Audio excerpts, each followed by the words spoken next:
Florian! Ne va pas par là! Oh non, il a été vers le village.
Ah, mais purée! Ah bah bravo, là, pour le roi de la connerie, on peut vraiment t'applaudir. T'as vu où tu l'as amené?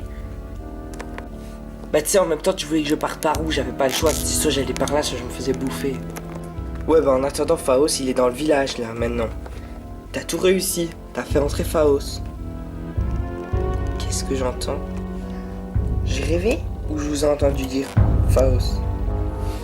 Non, vous n'avez pas rêvé, j'ai bien dit ça. Mais voyons, ça n'existe pas. Faos, il n'existe pas, ce n'est qu'une légende. Ne dis pas que vous y croyez.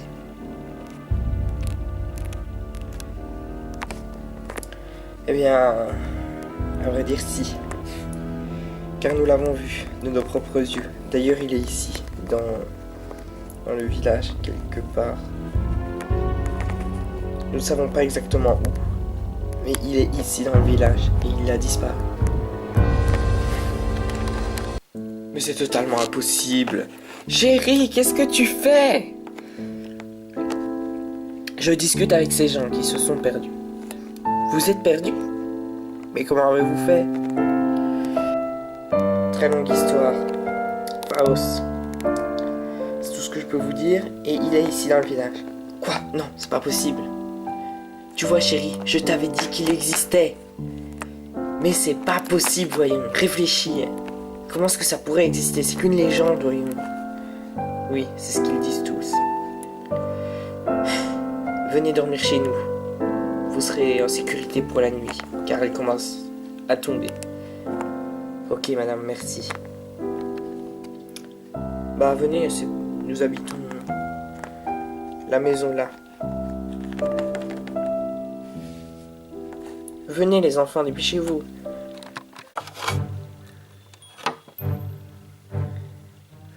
Donc madame, vous nous croyez sur Faos? Oui bien sûr ma chérie, je te crois absolument. Je suis persuadé qu'il existe. Je le sens. Vous avez l'air de vous y connaître sur Faos. Oh oui. Est-ce que vous connaissez l'histoire de Faos? Non? Est-ce que vous pouvez nous la raconter? Ce sera sans problème. En fait, au départ, Faos était un homme comme les autres. Il vivait normalement. C'était un expéditeur comme les autres. Il aimait visiter, il aimait relever des challenges. Et un jour, on lui a parlé du phare abandonné. Il s'est dit tiens, pourquoi pas aller l'explorer. Et donc il est parti au péril de sa vie dans cette forêt sombre et malveillante jusqu'au phare. Une fois qu'il fut arrivé au phare, il découvrit un passage, très exactement une grotte qui mène dans les sous-sols. Et à l'intérieur, plusieurs barils s'y trouvaient. Il ne s'en est pas trop préoccupé à vrai dire. Il a plutôt trouvé cet endroit comme chouette pour y passer la nuit. Il a donc été chercher des branches pour faire un petit feu. et il s'assoupit à côté du feu. Il était loin de s'imaginer que ce feu allait provoquer une terrible explosion des barils qui se trouvaient à côté de lui. À cause de cette explosion que Faust fut né, car il s'agissait de produits chimiques. De produits chimiques qui l'a transformé en ce qu'il est aujourd'hui. Un terrible monstre maléfique qui voudrait prendre possession du monde et des vivants.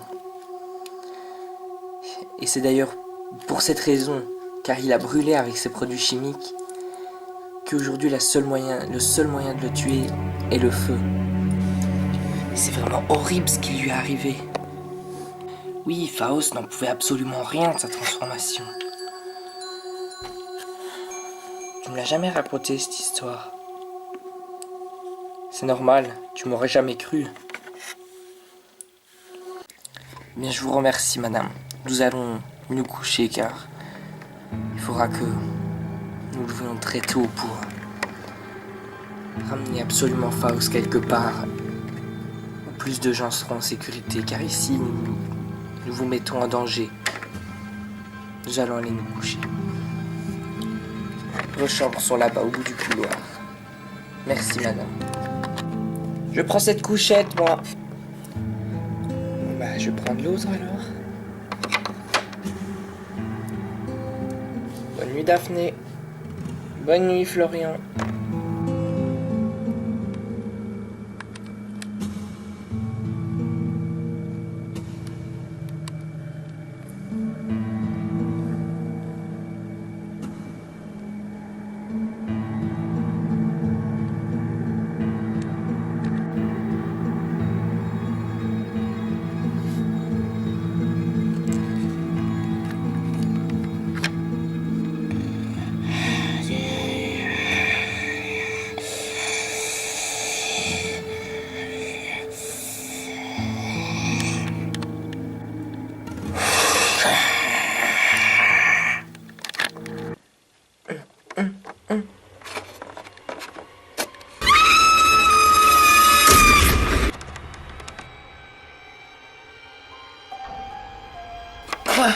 Quoi?